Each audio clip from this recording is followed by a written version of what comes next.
They were both skinny and they were both tall and they both were from Illinois.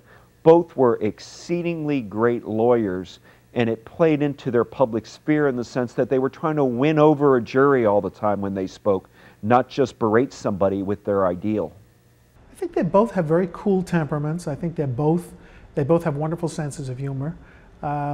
I think they're both reserved in a certain way. I think the most obvious difference between them is that Obama was superbly educated at Columbia and Harvard. Lincoln was self-educated. Lincoln and Obama shared a love of words, a belief that rhetoric and oratory can change people's minds, and the way that they would express things, the confidence they would have in a debate, not by fiery oratory, but by a kind of calming presence, by a reasoned argument.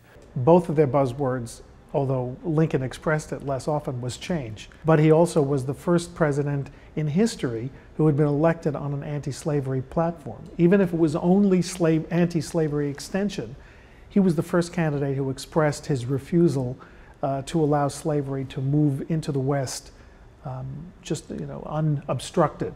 And that was a major change. And that was the change to which the southern states reacted. I mean, Lincoln came in a time of civil war where a country completely divided. We are not a divided nation now. He just won a landslide election, Barack Obama. Lincoln did have to have a bit of a team of rivals because he didn't win the majority of the vote. Obama, who won only 53% of the vote, is nonetheless coming to office on the crest of enormous goodwill and enthusiasm and generally unanimous aspirations for his success, which is totally different from the Lincoln experience, when half of the country just rejected him before he could say a single official word. Barack Obama stylistically is more like Lincoln than it's about a negotiation.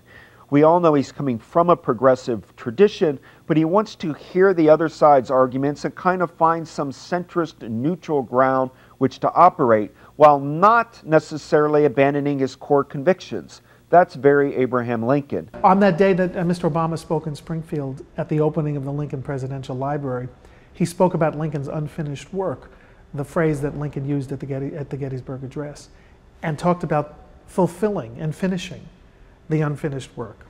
One can argue that it's not completed, but this election, this inauguration, goes such an enormous step in completing that second half of the American dream that was unfulfilled until the Civil War, and then largely put on hold until the Civil Rights Revolution. So now another major step, and one can look to Lincoln as the beginning that Obama identifies with so deeply. The key thing to keep in mind about Abraham Lincoln is every president worships him, because no matter how bad or dark the hours are going to get for Barack Obama, Lincoln had it worse.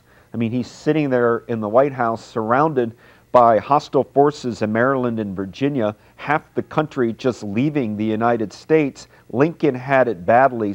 It's very hard to say who's got a tougher job. Is it the man who is facing a fiscal crisis worse than any since the Depression, and also the specter of nuclear war, terrorism, health pandemics, and all of the issues that a 21st century president has to deal with and hopefully solve? Or is it the president who is facing the destruction of the entire country that he's been elected to lead? The Obama people are trying to present Barack Obama as a combination Lincoln, Kennedy, and King. What all three of those men have in common is a kind of a way of rallying the country together behind words. Historians find the much greater similarities to two other presidents, which aren't mentioned quite as much: Franklin Roosevelt in 1933, inheriting the Depression, and Lyndon Johnson coming in 1964 and launching these Great Society programs. But as long as Obama can be mentioned in the same breath with Lincoln, the #1 ranked president in American history, he's doing well on the public relations front.